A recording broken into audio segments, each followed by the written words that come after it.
estamos chegando ao fim do Sala de Imprensa sobre plágio na era digital. O assunto tem preocupado várias entidades. Veja o caso da CAPES, Coordenação de Aperfeiçoamento de Pessoal de Nível Superior do Governo Federal. No fim do ano passado, foi elaborada uma recomendação oficial a instituições de ensino, referendando orientações do Conselho Federal da Ordem dos Advogados do Brasil.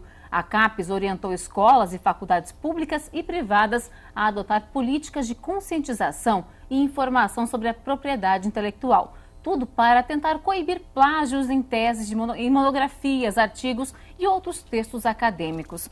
Bem, Luiz Felipe, o plágio na produção acadêmica é mais fácil? Está difícil de ser identificado? O que acontece é uma falta de informação também, porque as instituições acadêmicas têm mecanismos de fiscalizar esse plágio. Claro que não são mecanismos 100% eficientes, mas eu diria que 80%. Como que funciona? A pessoa, quando vai entregar a tese dela, ela vai ter que entregar também em arquivo digital. E esse arquivo digital é feito uma busca na base de dados com programas específicos para localizar esse tipo de fraude. E a falta de informação que eu citei no início é porque muitas vezes essas faculdades elas fazem buscas em outras faculdades, Brasil afora. Então a pessoa muitas vezes acha que está contratando alguém e que essa pessoa é lá do Rio Grande do Sul, estou aqui no Nordeste, e as pessoas vão fazer uma tese para mim e ninguém vai descobrir. Cuidado, essa pessoa pode estar cometendo um crime, está cometendo um crime e pode ser punida drasticamente.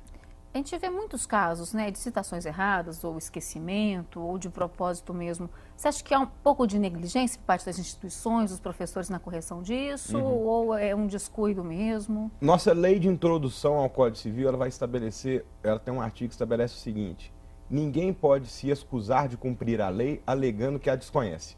Então, primeiro passo.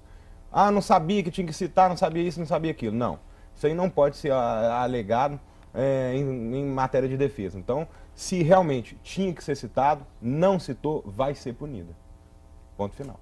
Nós somos jornalistas, a gente sabe essa questão do copiar, colar. Hoje é muito mais fácil produzir pautas, fazer pesquisas para textos com a internet, com os recursos que se tinham antes, né? Como é que é isso? Por exemplo, quando um jornalista vai usar, não outro artigo, mas textos, literatura, artigos científicos, entra naquela questão mesmo que pode citar, colocar a citação da fonte? Ele tem um limite de quanto pode ser usado disso, da obra original? Exatamente. Ele tem que ter a consciência de que tem sempre que citar a fonte. Se o trabalho, ele está fazendo um trabalho, como a doutora ali falou no nosso VT ali anterior, se realmente o trabalho, ele é um trabalho de 3 páginas e ele está citando uma página, já não vira uma citação, né? Já vira uma reprodução não autorizada. Nesse caso, a lei vai especificar como? Contrafação. Então, a reprodução não autorizada, isso é passível de punição nas esferas civil e penal. Aí a gente estava tocando aqui da punição na esfera civil, dano moral. No caso de uma punição na esfera civil, o que a pessoa vai ter direito? Se há essa reprodução, se há uma reprodução não autorizada, ou seja, eu peguei uma obra, um livro, e reproduzi ele sem autorização, estou vendendo ele, com o nome do autor, tudo direitinho, mas eu reproduzi e estou vendendo ele. Isso aí vai ser, a punição na esfera civil vai ser o quê?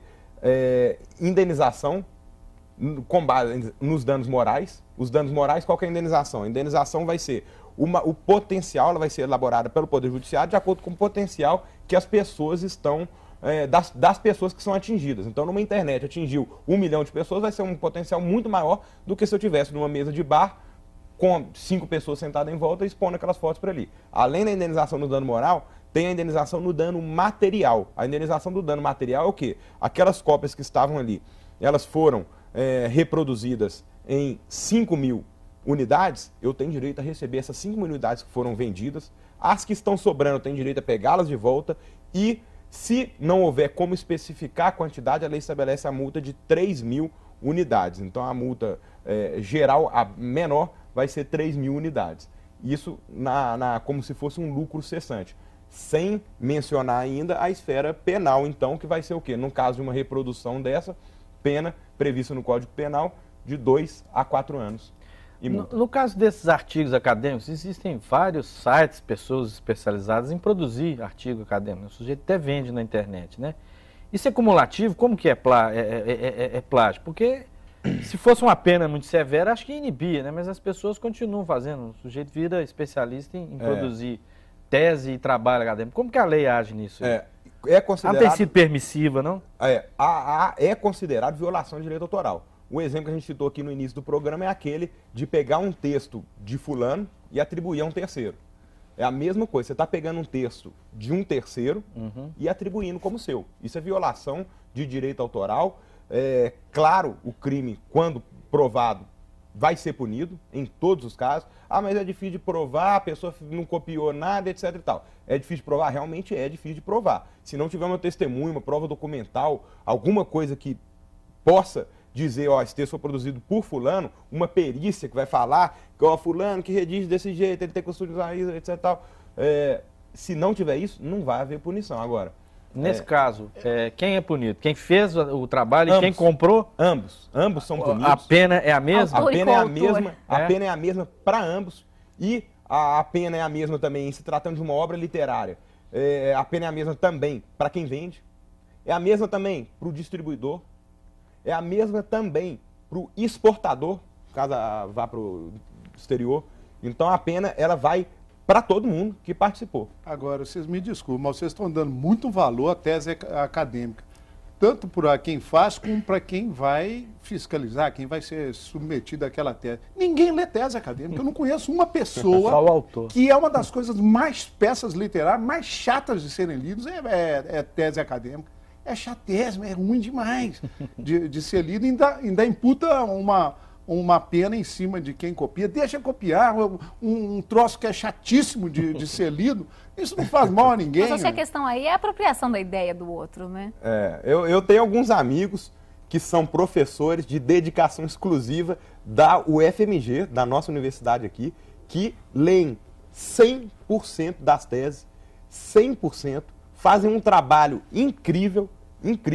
No caso, um do curso de matemática, o outro eu não me recordo agora, mas trabalho incrível. E sim, a gente conversando, não, realmente, a gente lê, encontra isso, conversa, a pessoa redige, porque como é que funciona isso? Como é que funciona essa leitura de 100%? A pessoa redige a tese e vai enviar ali um capítulo, vai enviar ali 5 folhas, 5 laudas. Então a pessoa analisa ali e esse professor me contando, ó, chegaram laudas ali que eu falei assim, não foi ela que escreveu. E mas vai e conversa com a pessoa. pessoa. Para ler isso. Esse exatamente. Trabalho. Eles são pagos. Agora deixa ao livre-arbítrio das pessoas. Cidadão leigo. Eu vou ler uma tese sobre o dente molar que faz uma extração de canal e tal. Ninguém lê, não é do interesse do universo, entendeu? Tem um outro caso, Márcio, de uma. Eu até procurei pesquisar com a autora da ação o que aconteceu, como é que ela descobriu, que foi o quê? Ela descobriu que um livro infantil, vejam bem, um livro infantil, redigido aqui em Belo Horizonte, foi descobrir que no interior de São Paulo uma professora redigiu e utilizou diversos capítulos desse mesmo livro. Aí eu falei assim, poxa, mas como que você foi descobrir que no interior estava sendo utilizado na escola? Ah, porque o pessoal foi para a capital fazer um curso e uma amiga minha daqui que utiliza meu livro na aula dela, e quando chegou lá, acostumada a dar aula todo dia com aquele mesmo livro, identificou parágrafos e parágrafos que estavam ali. Resultado, fizeram acordo, entraram na justiça e fizeram um acordo, acabaram com a ação. Mas é difícil de encontrar essa violação, é difícil de encontrar. Mas quando encontra, é punido. A gente está falando da internet, da divulgação mais ampla, tudo mais, mas também tem mecanismos de buscas, né? Já tem sistemas que varrem a internet em busca de plágio, bem mais fácil do que localizar no caso desse livro infantil, né? Exatamente. Tem um que chama copyscape.com. Salvo engano, é Copyscape. Ele é um sistema que você escreve a página do seu site, por exemplo, a página do meu blog, onde é que está um artigo meu. Ele vai procurar esse artigo na internet. Nos locais onde ele foi encontrado, que estava citando a fonte, ótimo, não tem problema nenhum. Agora, peraí, encontrei um site aqui que fulano está falando que foi ele que escreveu, lá do interior do Maranhão, achou que eu nunca ia descobrir, e está lá. Então, assim, no Google ou em outros mecanismos de busca, você joga trechos ali, se encontrou o trecho, houve cópia. Você entra lá e vê se citou a fonte. Se citou a fonte, ótimo, não tem problema nenhum, se for um artigo. Esse lado da internet também ajudando a encontrar essas cópias piratas, digamos. Exatamente, né? exatamente. Vamos falar então um pouco mais de imprensa. Como é que funciona Como é que deveria ser na imprensa essa questão também, né? De ajudar a divulgar mais a questão do plágio. Que a gente também tem o Ctrl-C, Ctrl-V em muitos casos, mas também a imprensa está informando adequadamente sobre plágio ou deixa isso meio no esquecimento? Eu acho que é importante a gente... essa é uma informação importante a passar para a população, ou seja, o que é a violação de direito autoral, o que a gente pode fazer para combater, qual que é o crime, como que pune essa violação no meio físico, como que pune ela no meio eletrônico, isso tudo é importante esclarecer para a população. Então há um trabalho educativo que cabe à imprensa, à nossa mídia, fazer, explicando como que a pessoa deve fazer, essa consciência que ela deve ter de citar autor e fonte, de fazer uma citação, mas colocar a fonte e informar que é uma citação, não colocar ela no meio do texto dela, né? E entre diversos outros aspectos que a lei está ali protegendo. Então a gente tem que ficar atento nisso aí para não cometer crime. A internet a gente tem a quantidade de crimes que ali são cometidos por falta de informação é enorme. Então, por exemplo, crimes contra a honra. Uma calúnia, imputar crime a quem não cometeu, né? Chamar aquela pessoa roubou isso de mim, né? Isso aí, crime contra a honra está previsto no Código Penal. A pessoa comete isso aí na internet, muitas vezes, sem saber. Aquele cara ali, ele é ladrão, ele fez isso, ele fez aquilo. Isso aí não é livre manifestação do pensamento, não. Cuidado, porque isso aí é um crime de calúnia, crime contra a honra, está previsto no nosso Código Penal e a pessoa pode ser localizada. Para ser localizada, como é que funciona essa localização na internet? Primeiro, pede-se uma quebra de sigilo para o provedor. Então, por exemplo, o provedor é o Google. Digamos, o Google está fornecendo um e-mail, uma conta de e-mail. A pessoa entrou na conta de e-mail e criou aquele e-mail que está te extorquindo. Por exemplo, aquele e-mail que está te extorquindo, ele foi criado com um IP. Esse IP ele é dinâmico, ou seja, ele muda de tempos em tempos. Então o IP que foi utilizado hoje, às 14 horas e 3 minutos, hoje, às 14 horas e 4 minutos, pode estar com outra pessoa. Daí a importância de se ter o horário certinho. Então você vai pedir a quebra de sigilo, no caso aí, do provedor de e-mail. Esse provedor de e-mail vai falar assim, esse e-mail foi criado tal dia, tal horário, com tal IP. Aí você vai, com base nessa informação, vai pegar esse tal dia, tal horário desse IP e vai pedir uma segunda quebra de sigilo. Qual que é o provedor que esse IP é utilizado? Foi o provedor tal. Esse provedor que a pessoa utiliza a internet, o provedor é aquele que fornece o sinal de internet. Esse provedor que a pessoa fornece o sinal de internet, ele vai informar qual que foi o usuário. Então, veja bem, primeira quebra de sigilo do provedor de e-mail para encontrar qual que é o provedor de internet. Segunda quebra de sigilo do provedor de internet para encontrar qual que é o usuário. Com essas duas quebras de sigilo, chega-se ao criminoso facilmente. Chega-se ao criminoso. E aí a gente vai partir do pressuposto que tem diversos requisitos ali, por isso que é importante que seja uma ação cuidada por um especialista na área. Por exemplo, o IP é dinâmico, então ele muda toda hora. 1 minuto depois, não funciona mais.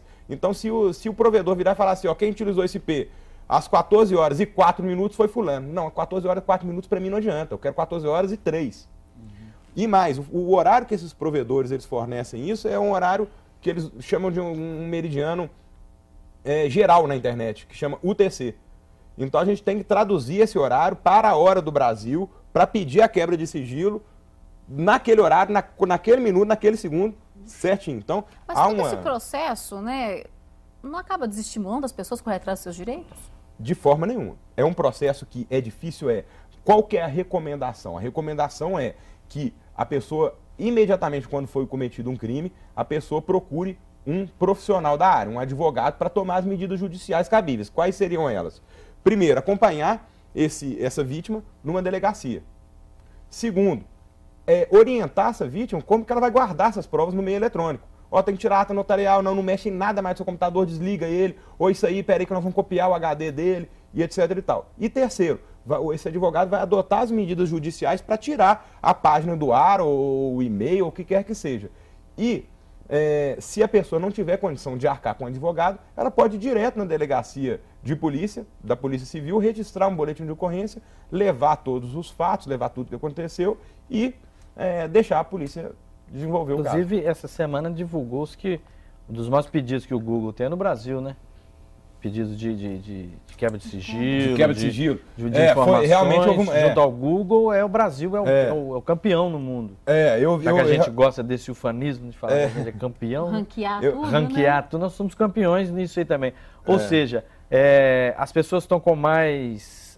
indo mais atrás dos seus direitos? Ótima colocação, porque realmente houve essa reportagem, o Brasil sendo considerado um dos países que mais quebram sigilo para obter esse tipo de informação. Isso é positivo para a gente, porque isso é o nosso judiciário reconhecendo esse tipo de direito, aprendendo a noção dessas definições de internet, o que é um IP, o que é um IP dinâmico, o que é um IP fixo, o horário, qual meridiano que está. É o nosso judiciário acatando essas decisões, entendendo isso tudo e principalmente protegendo o nosso cidadão, autorizando as quebras de sigilo, aí localizando os infratores e punindo. Tem casos que a pessoa, no caso de bancos, foram extorquidas e o banco, a gente conseguiu a quebra de sigilo do banco para fornecer o número da conta. Falando essa questão com muito mais processos judiciais e muito mais gente entrando na internet, curte, compartilha, redes sociais, Facebook. Para encerrando nosso programa, eu queria que você falasse que dicas, que cuidados as pessoas têm que ter para não cometer nenhum crime quando estiver curtindo, compartilhando, dividindo ideias na internet. Tomar cuidado só com o que é conteúdo não autorizado. Eu postei um vídeo de uma reportagem de tal televisão e a reportagem é uma retransmissão. Então, esse conteúdo que não é autorizado, a transmissão sim é autorizada. É aquela primeira veiculação da imagem. A retransmissão, a segunda veiculação, tem que ter autorização para qualquer canal de televisão, para qualquer pessoa. Então, toma cuidado com esses detalhes, não publicar fotos íntimas, entre algumas outras coisinhas assim, utilizar os recursos de privacidade do site, para que só as pessoas da família vejam determinados tipos de foto, do trabalho vejam outros tipos. E as empresas que façam políticas, que criem políticas de uso da internet e dos computadores para regular essa produção intelectual, regular o arquivo que ela tem digital, regular os sites que a pessoa pode acessar, se ela pode fiscalizar o e-mail do funcionário dela ou não, entre diversos outros aspectos. E o Sala de Imprensa, então, fica por aqui. Agradecemos novamente ao advogado Luiz Felipe Freire e aos jornalistas Márcio Fagundes e Heraldo Leite. E a telespectadora Alessandra Belo, que sugeriu o tema de hoje. E você também pode sugerir um assunto para a gente discutir aqui. Fale conosco pela internet, onde você encontra também informações sobre o programa e horários alternativos de exibição. Obrigada pela audiência e até semana que vem.